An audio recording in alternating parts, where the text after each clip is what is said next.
Hi everybody. While people are still joining this session this morning, I'll just give a brief introduction to what we are doing.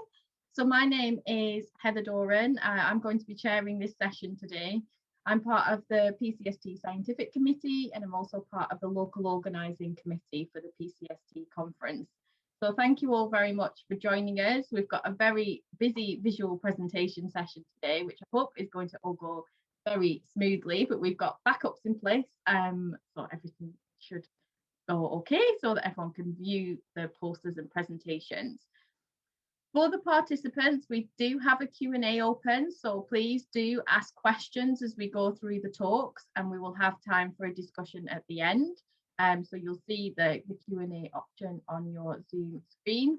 At the end of the session today, we'll also have a poll, so we'll be able to vote for the favourite presentation of the day, and the winner of this will get the opportunity to present again at the PCST conference in a few weeks' time. So we've got a number of speakers to talk through today and to hear from. The theme for this session is History, Exhibits, and Science and Technology Impacts. We've got lots of different topics to speak through. So our first speaker, or just to mention as well, if anyone does want to see any further information about the posters or view them, they are all available within the conference portal. So if you log into the conference portal and go to the session on History, Exhibits, and Science and Technology Impacts, you will be able to see all the presentations from today. And if you think of any follow-up questions, you can ask the presenters questions via the portal as well. So just to let everyone know that they are available there too.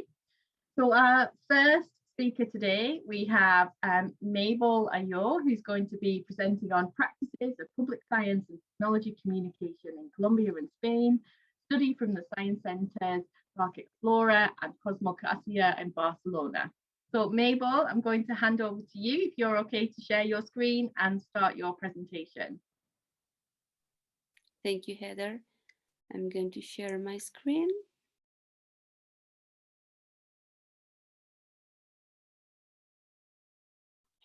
You are watching, all right? Okay. Good morning to everyone. My presentation, well, sorry, I'm going to minimize this. My name is Mabel Ayo. This presentation is about my doctoral research. I studied the practices of public communication of science carried out by the science centers in Colombia and Spain. For this, we select two very representative science centers from Barcelona in Spain and Medellin in Colombia. These centers are also highly recognized in both countries. The centers are, as Heather mentioned, Park Explorer in Medellin and Cosmocasia in Barcelona. My research questions were: how are the practices that communicate science to the public created and developed in the science centers in Colombia and Spain? And what is the relationship of science communication practices in science centers with traditional models of public communication of science? As the object of study, we select the public communication practices of these science centers developed during the period between January 2017 and December 28. The study was developed with a qualitative methodology through documentary review, observation, and semi-structured interviews of actors related to the practices in each center. To analyze the practices, we developed an analysis model composed of the main study categories of scientific communication models that we know. And in addition, since we are talking about communication practices, we use the AIP model of the researcher Nico Carpentier, which is based on the concepts of access, interaction, and participation. With this reference, we establish 3 types of practices. The practices that give access to the scientific knowledge or science in the museums, the practices where the center interacts with the public around the scientific knowledge, and practices where the public participates in the creation or communication of science in the center. We made a map with all the practices that the museums carried out, and we classify this according to our 3 types and select one in each case. Where these are the activities, this is the general map, and with this map we select just one on each case in each museum. To analyze this, we use museology tools, which, for example, we are the visitor engagement profile, the hexagon, and then classic techniques as observation and qualitative content analysis. Okay, sorry, I am going to stop you there because we've had our 3 minutes of time. So we do have extra time for questions at the end. I am being quite strict on the timings because we do have quite a lot of presentations to get through today. So thank you, Mabel, for that presentation. So our next speaker is Cho. Oh, if you can not share your screen, that's great. So we've got Cho Suk-young. Cho, are you there and ready to share your screen for your presentation?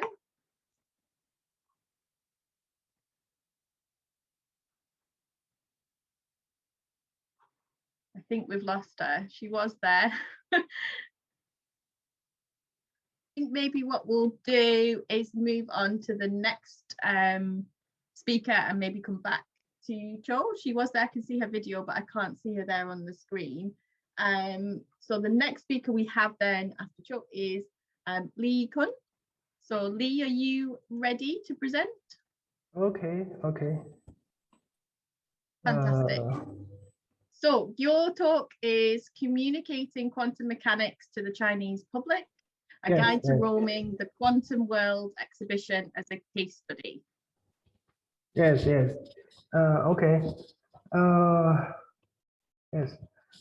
We know that quantum technology has become a hotspot all over the world recently, and some new vocabularies such as quantum communication and quantum computer have also popped into our eyes from time to time. However, the public understanding of quantum technology is only limited to the word quantum. For this purpose, we designed the exhibition. We reviewed the exhibition with the classic experiment, Schrödinger's cat. We designed the same image of our exhibition, the nervous cat. One of its eyes is wavy and the other is round, which represents the wave-particle duality in quantum theory.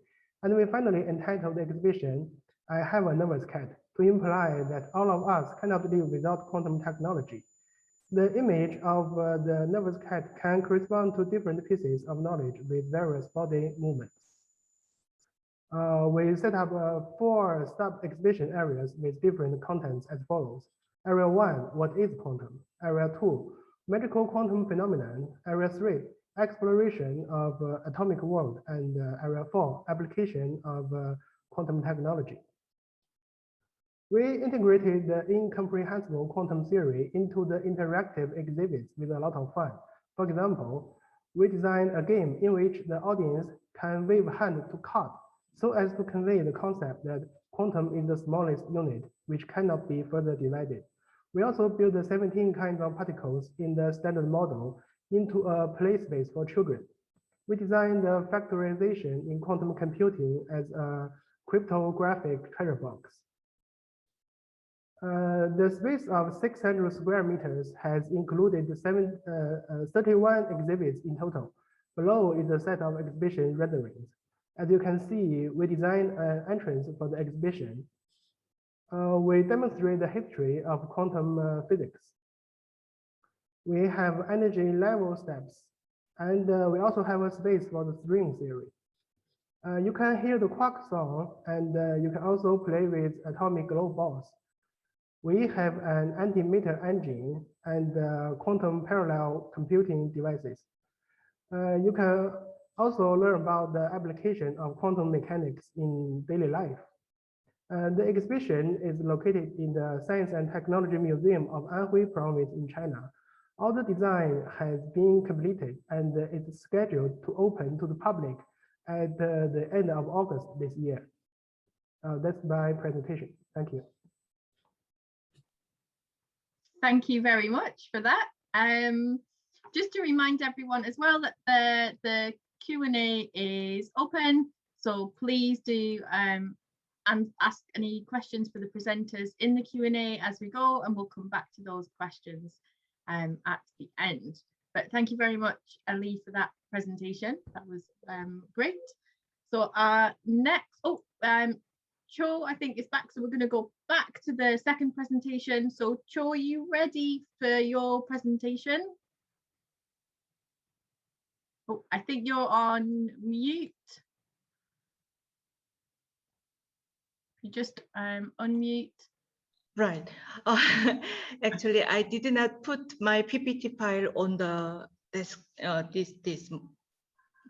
computer, so I need a time a little bit. Okay, we'll come back to you. No problem. We'll come back to you. Okay. So we'll go to the next presentation.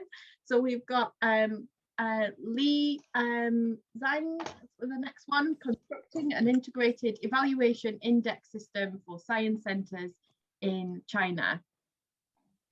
Okay, Heather, could you do that for me and showing the PPT? Yes, 1 second, just let me. Sure.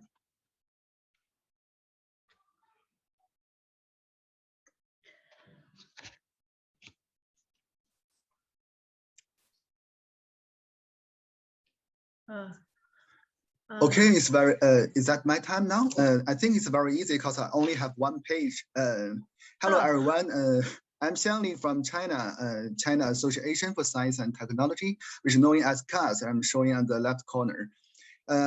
Nearly all of science centers in China belong to this organization, CAST, which I'm showing the page with some statistics numbers. We see that we have been constructing hundreds of new science centers, especially in the very recent year, for amount 200 times than 20 years ago.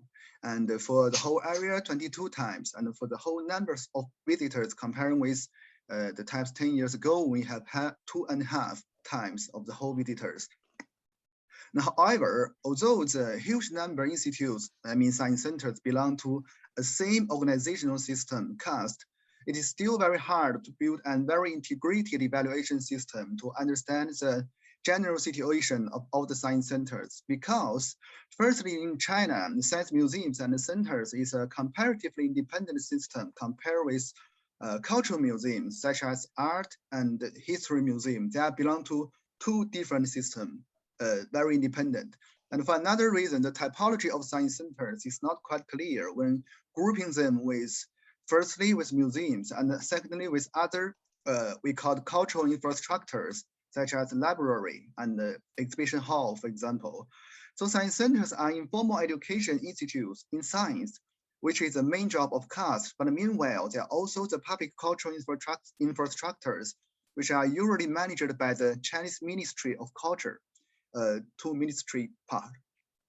So to construct a very integrated evaluation system, we learned from 3 parts of the evaluation, including the first one, the cultural museums in China, and second one is the international museums, and thirdly is the public service infrastructures like library in China, and then made a combination as it is showing below. And this evaluation system briefly includes 4 main parts, including exhibition and education, research output, service efficacy, and the security assurance. And at the end is the key members of our team. The 3 of them is from my organization, and 1 lady, the 3rd one is from China Science Museum, and we are all belong to CAST. Thank you very much.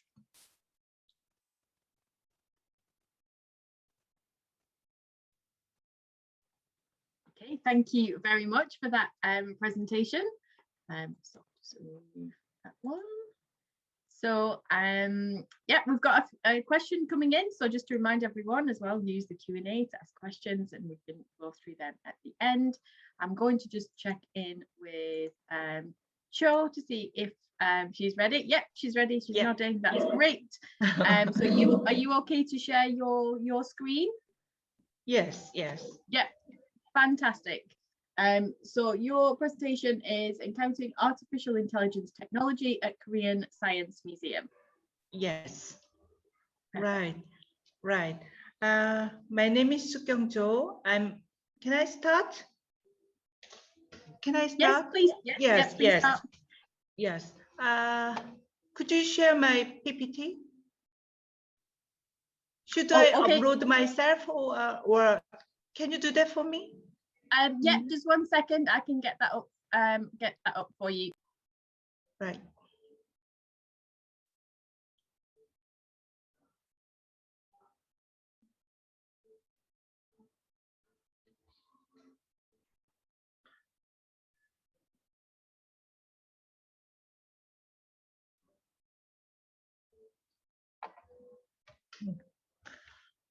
Right. Today, I would like to talk about the encountering cutting-edge technology at national science centers in Korea. Next, please. Okay. And the title of, actually, I'm introducing a special exhibition held by 3 national science centers. Actually, 3 science centers is the covering all the Korea. The title is What a Wonderful New World, Smart Home, Safe Street, Sustainable Life. The aim of this exhibition is to people to imagine and think about near future, actually 13 years after, driven by cutting edge technology. This one held in around 1.5 years from 2017 to 18 to 3 major cities in Korea. And next one. This is the posters of that exhibition. In the prologue, you can pass the gate. It's actually time tunnel and the history of technology from the ancient times to the present. If you pass this time tunnel, then you can go to the main exhibition. Right, what's the next? Next page, what's the, okay.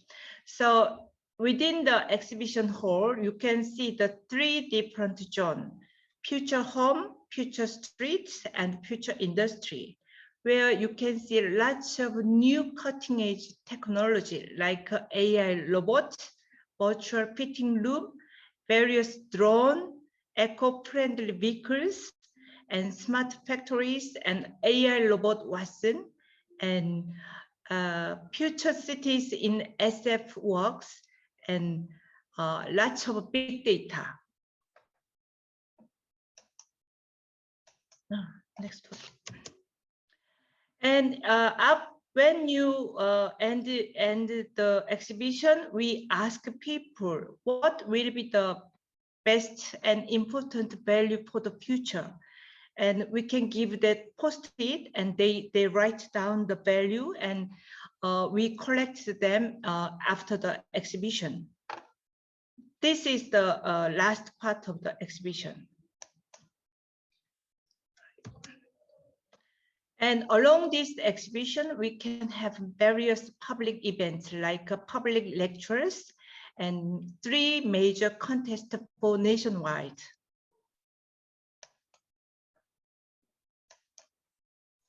And outcomes, yes, actually 44 exhibits showing cutting edge technology in this exhibition.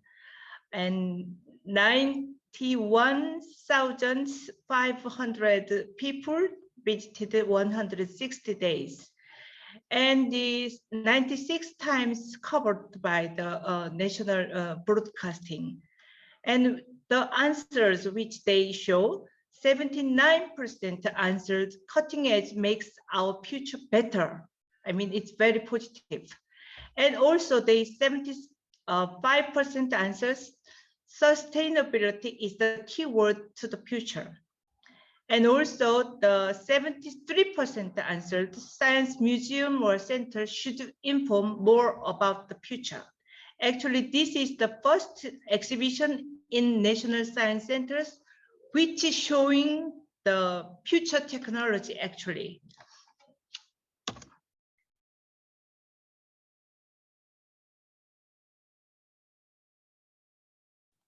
Hi, sorry, I am going to stop you there within the presentation because we have gone over the 3 minutes of the presentation, but please, as encouraged, do ask questions in the Q&A if you are watching, because we can chat a little bit more with people. Thank you for such an interesting presentation. It's great to see some of the responses from the public that have seen the exhibition, so it's really great to see. Let me just go back to my screen. So our next presenter, we're going back to our program. We have Robert Liu, who is going to be presenting on cancer misconceptions among Singapore students. Okay, let me share. Yeah, and are you happy to share your presentation? Yeah, Great. okay. So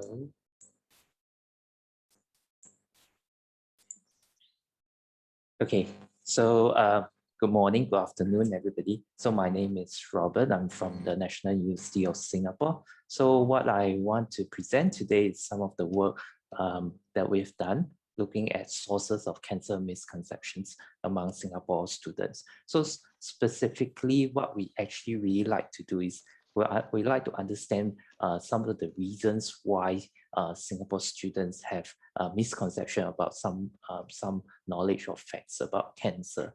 So we think this is a very important piece of work, or important, at least I think it's an important piece of work, because by understanding the reasons in which people get their sources of, let's say, healthcare information or their misconception, we'll be able to develop an effective communication strategy to actually look to provide correct cancer information. So the study is pretty simple. So we design a survey. So the survey has two parts. The first part is a so-called cancer misconception quiz. So we make our respondent do the quiz. So every time they've got the questions right, they get a point. And then we tabulate the scores out as well. So and this slide, what I'm just presenting snapshots. In this slide, what we find is that male students have less cancer misconception compared to female students.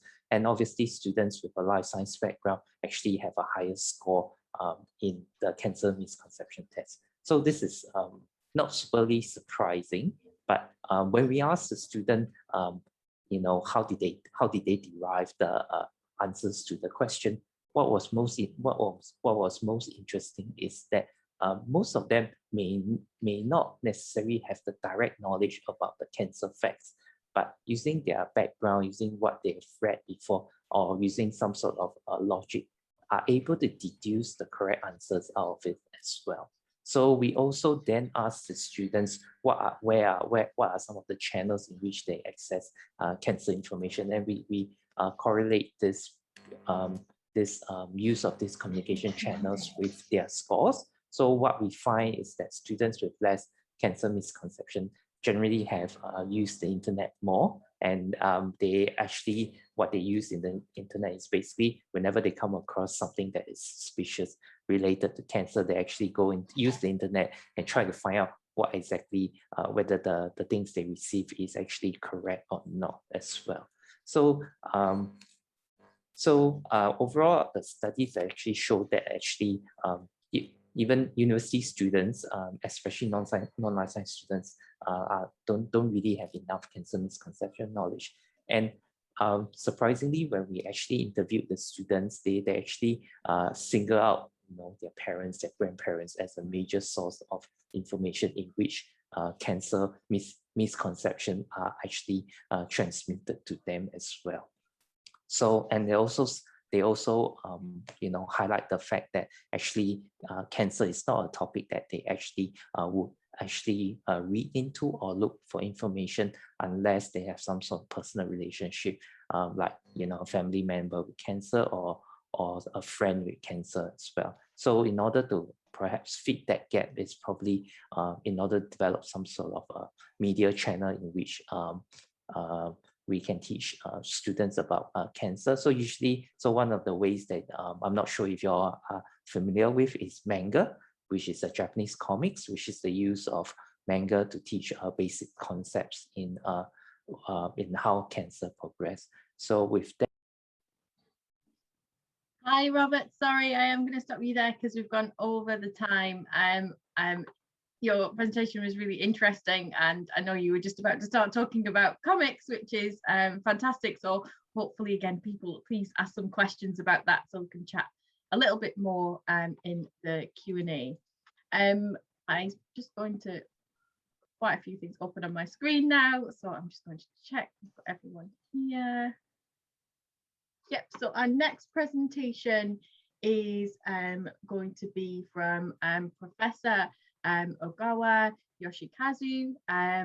If you are ready to share your screen, and this is on promoting and transforming communication about science between preschool children and their guardians at the museum. Okay.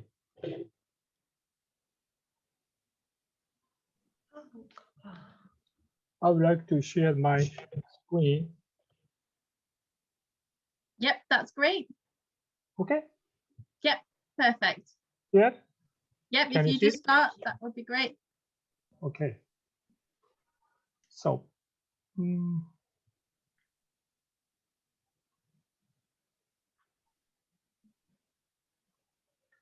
okay.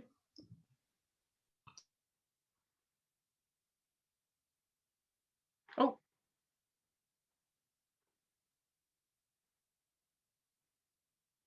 Sorry, I think you've muted yourself. Oh, yes. Okay. There we go. We can't see your screen if you have shared it. Can you see? No, if you go down to the bottom and click the share screen Yes, button. the button. Button. Yep.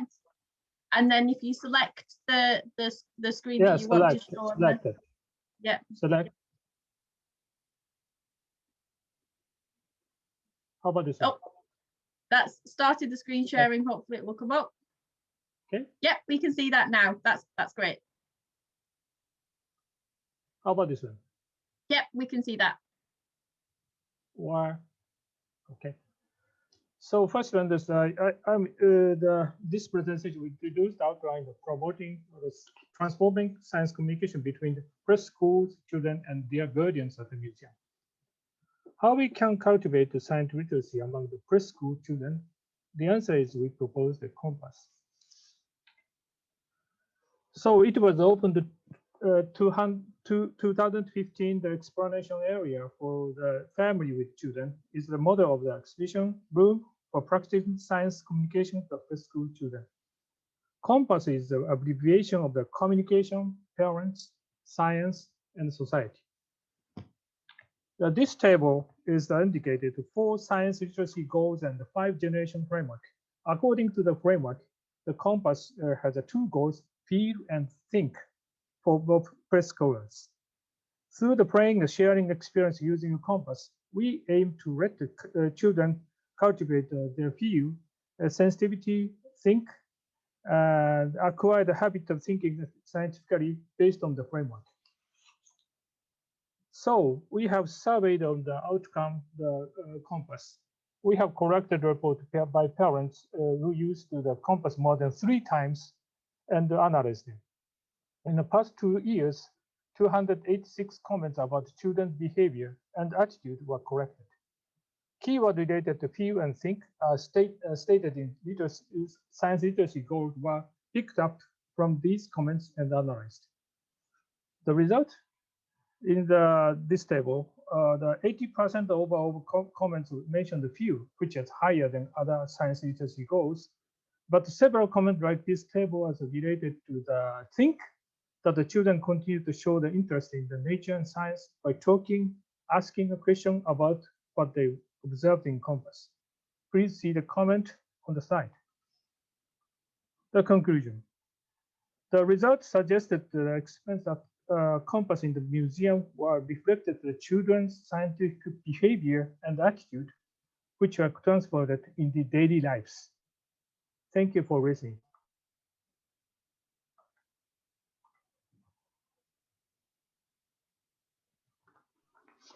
Okay, thank you very much for that presentation. So I can see there's quite a few questions going in, as well as the Q&A that you can ask questions yourself. You can also use the little thumbs up symbol on the Q&A to vote up questions that you think you would like answered as well. So you can do that as an attendee of this session. So our next talk is going to be from Sanjita Rani, who is going to present It's My Time, It's My Clock. And I'm going to share this for you, Sanjita. So are you ready? Sanjita, I think you're still on mute. Sorry. No problem. And I'll get ready. I'll share the presentation now. Just let me know when you want to move on to the next slide. Okay. This is the new one, no? Yes. Yeah. This is the new one. Okay. Okay. So I start. I will say the next like this, and then you will understand the next. So I start now. Good afternoon. We say time is everything, and therefore I will talk about the concept of time in biological world. Next.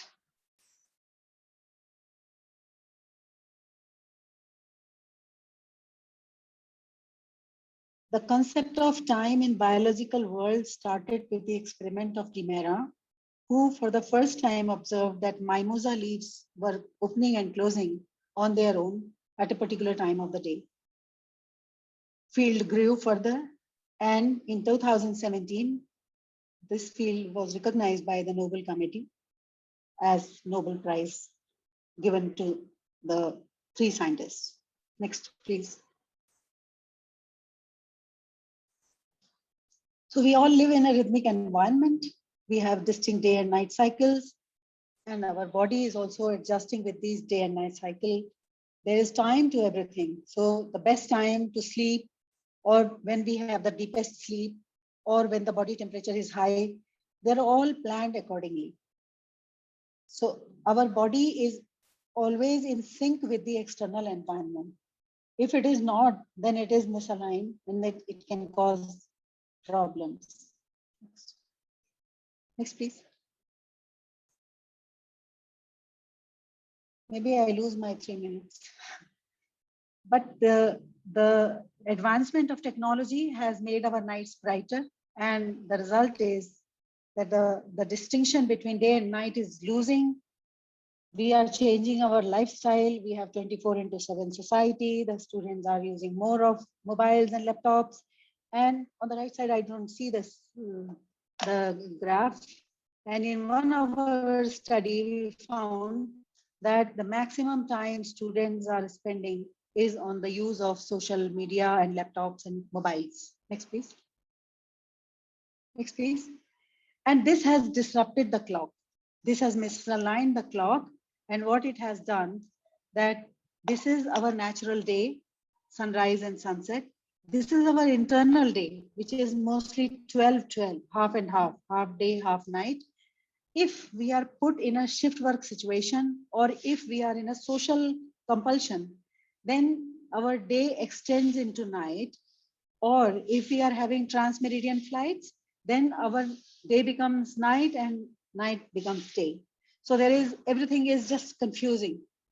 One of our study, we found that this is for a long term, even in a short term study, the study on a short scale, that during weekdays, our sleep and wake times are very much synchronized, very much in tune with the whole scheme. But during weekends, everything goes loose. And if the weekend is little prolonged, as is the case with the lockdown, then you can see that My presentation is not, I'm not able Hi, to see my Sanjay. presentation. Sorry, I'm going to have to stop you there because we've gone over the 3 minutes for that presentation. Heather, I have to just mention one thing, because I was giving you the instructions and therefore I lost few seconds. Can you please allow me at least 30 seconds at least? Sorry, we've gone way over. We're almost at we're at 3 minutes and 50 seconds now. So in order to give everyone else a good chance to talk, we do need to stick to the 3 minutes. The slides and presentations, as I mentioned, are all available on the conference platform. So people can also ask questions there and have discussions with the presenters about their posters through the conference platform as well. And those will be available along with these presentations for a month after the conference. So there's plenty of time to catch up and have conversations about presentations that are taking place. So our next presenter is Wan Hu-jun, who is going to be presenting on promoting the spirit of science through the history of science, taking the Shape of the Earth exhibition of the Beijing Science Center as an example. Are you all ready to go? Okay. Perfect.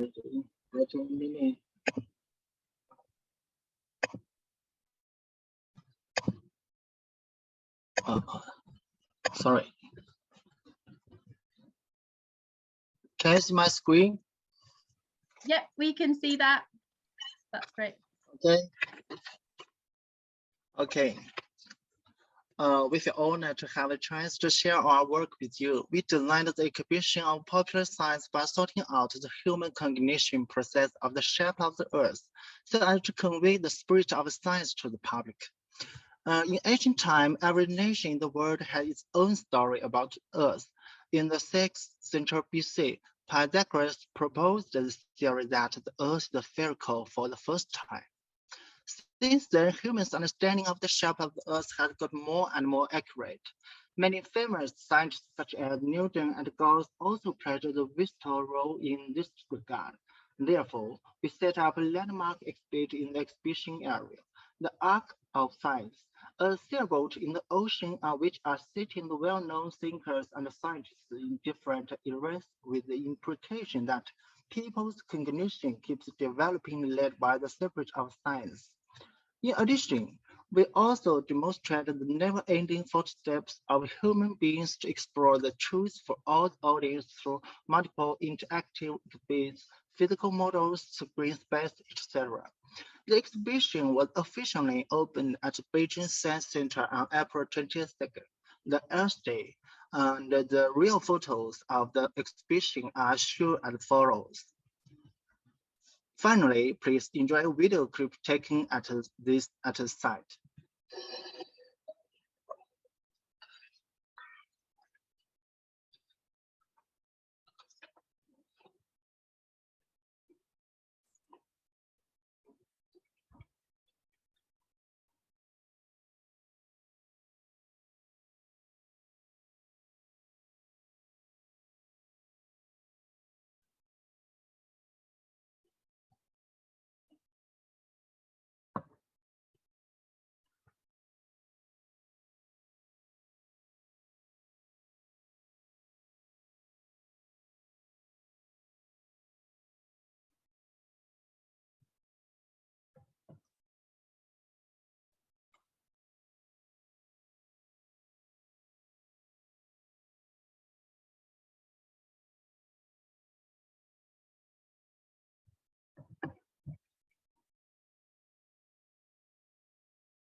That's all. Thank you. Thank you very much. So that was our last presentation of this session today. As I mentioned,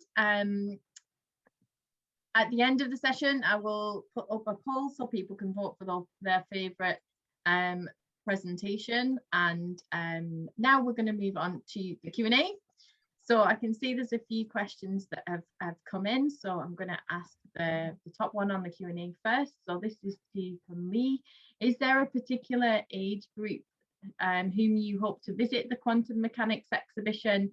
Is it mainly for school groups or for the wider public? Okay, for Nancy's question, I want to say we designed the exhibition for audience of all ages. We have already reduced the difficulty of the knowledge. As you can see, perhaps the knowledge of the standard model theory is only taught in universities, but here we exhibit this point of knowledge in the form of a playground. We hope that even people who don't know anything about quantum science can benefit from it, or at least have fun in this exhibition. And for the next Fernando's question, the exhibition has not officially opened yet. It's scheduled to open to the public at the end of August.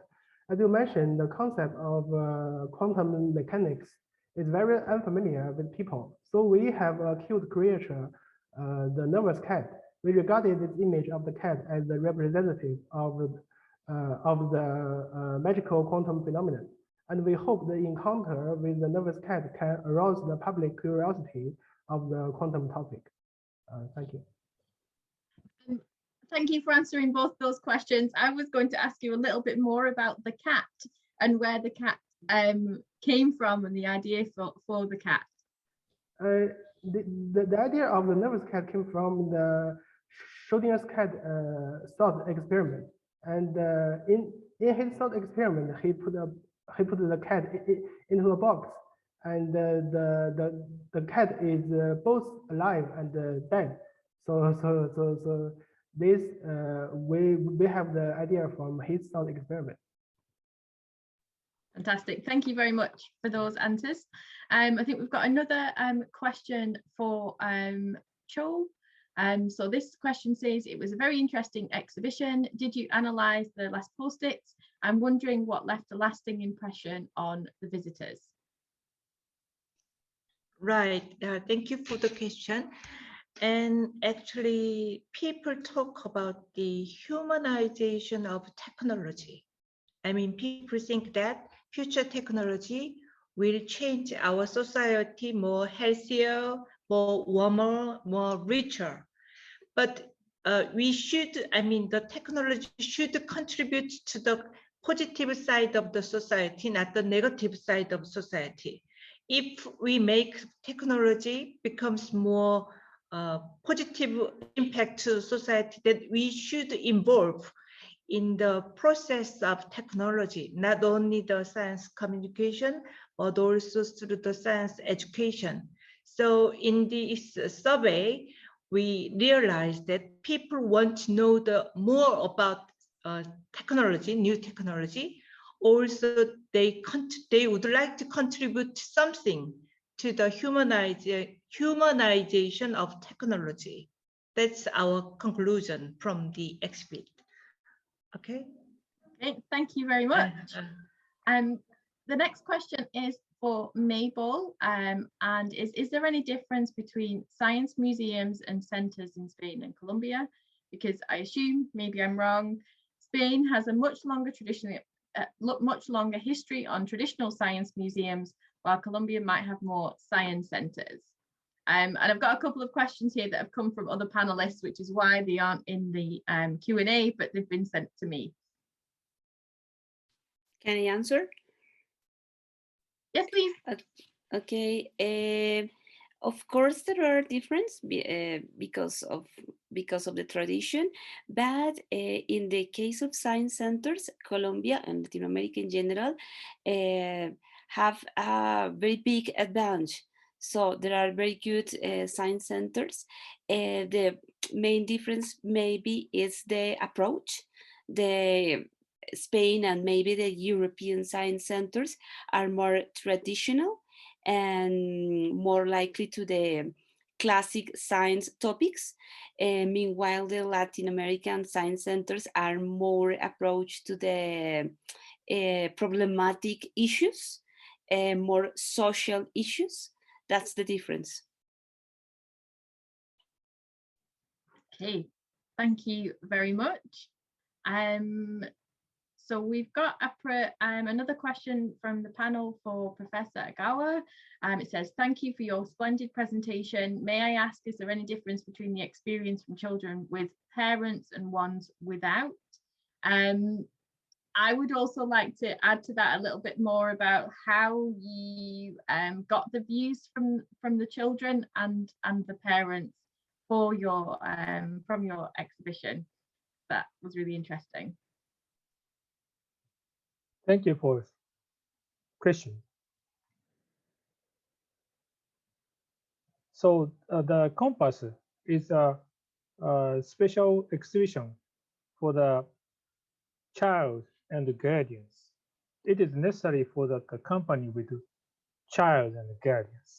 There is no just on the or the only child cannot do entrance of the Compass. So that we don't have so much the comparative study of the other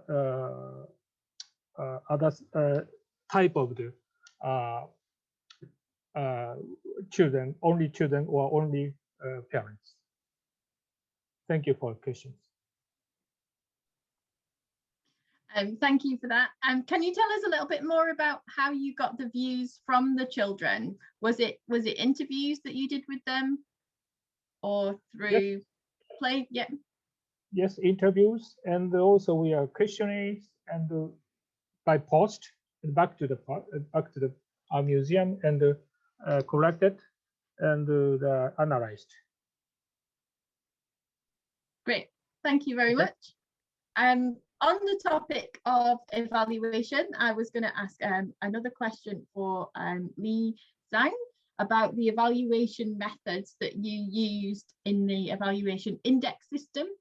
So is it surveys or interviews or a mix of different evaluation methods that you are using across the science centers?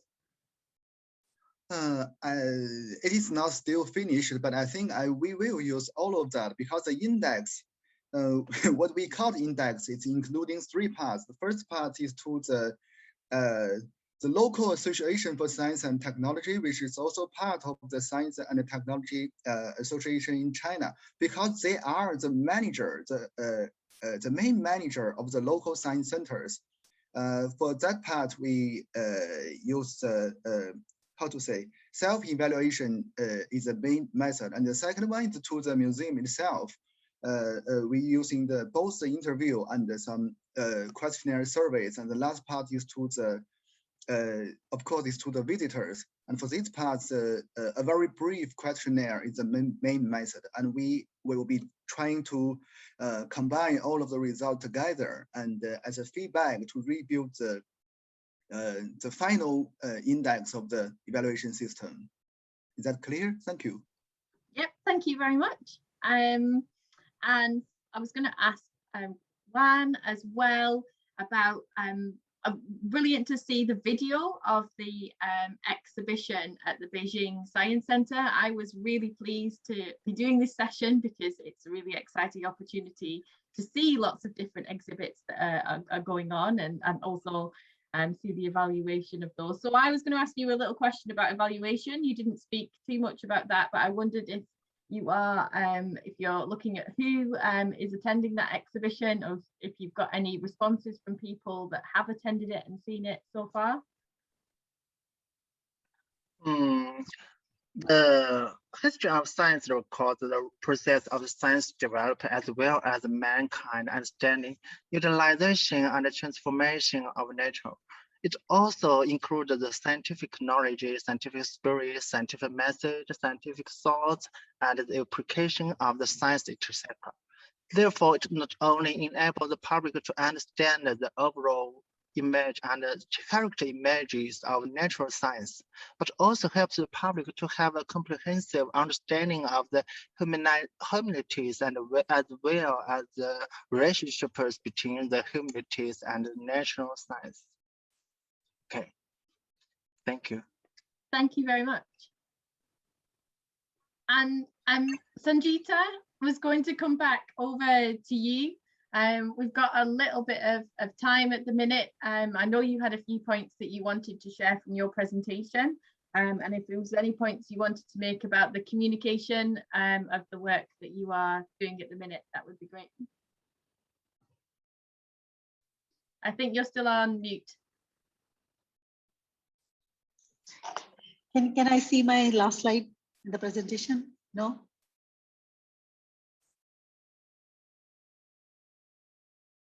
Yep, 1 second, I'll put that up.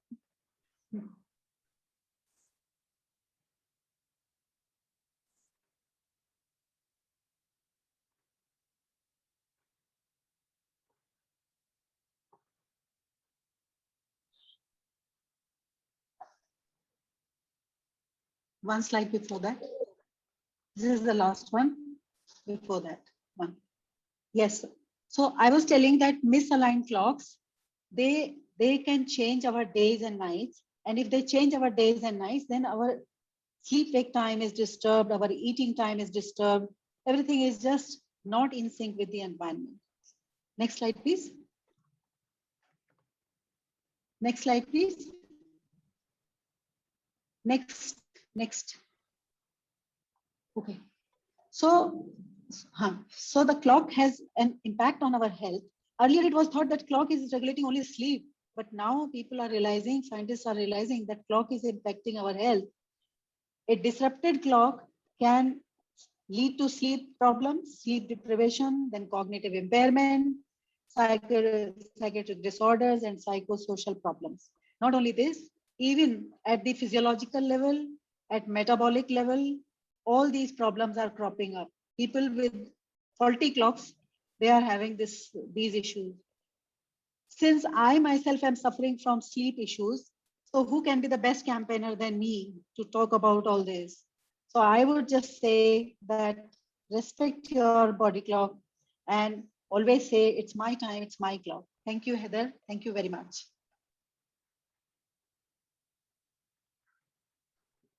Thank you. So what I am going to do now is try and share the poll so that people can vote on their favorite presentation from today. I'll do that now. Okay, I will leave that up a few minutes so that people have an opportunity to vote. As that's happening, I'll just remind everyone that this presentation that has taken place today, all of the posters and materials that have been used in the presentation will also be available on the conference platform. You can view all of the other visual presentation talks as well that are taking place. The next one is taking place tomorrow, and that one's Wednesday, the 5th of May at 11 o'clock BST, which is innovative approaches to science communication. So please join us for that session. If you log on to the conference portal, that's where you can see all the materials from the visual talks, and you can interact with all of the presenters as well. So you can ask them questions through that portal if you have anything that you've thought of and not asked today. I'm going to leave the poll up for a few more minutes, so please do vote on that if you are an attendee of this session. Still got some votes coming in. We will be sharing the winners of the presentations that took place last week later today, so I've got those ready to share, and we'll share the winning presentations from this week at the end of this week when all the presentations have taken place. Can I ask a question? Yep. Heather, how much your sleep is being compromised because of this PCST arrangement and management? That is an excellent question. I would answer that the PCST conference is not as disruptive to my sleep as my children are. They are more disruptive than the conference, and I'll leave it at that and say there's not much sleep. Yeah, I was thinking because this kind of work pressure, it also disrupts our sleep and wake patterns. So we have to really take care of it. I saw that last night you were quite late in sleeping. I got a mail from you, and I was thinking that she's still awake. I can assure everyone, yeah, I did sleep between then and now, so I'm aware that everyone is on very different time zones, which makes this conference really exciting, and also quite a challenge logistically, as people are awake when we're asleep. But as we've got people from PCST and the PCST Scientific Committee all over the world, there's usually someone awake somewhere if you email us. So yeah, and I can reassure you all that I did sleep last night before this session today.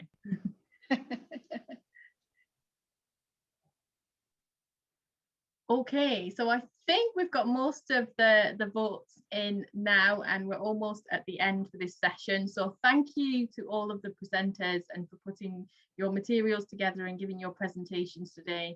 They were all incredibly interesting, and it's really great to see all of those exhibitions and evaluation methods and programs that are taking place, and do urge people to follow up on the conference platform as well, where you can connect with all of the presenters. So thank you very much, everyone, and hope to see you at some of the follow-up sessions that will be happening shortly. Thank you, Heather. Thank you. Thank you, Heather, for organizing. Thank you. Very good Thank you. arrangement. Thank you very much.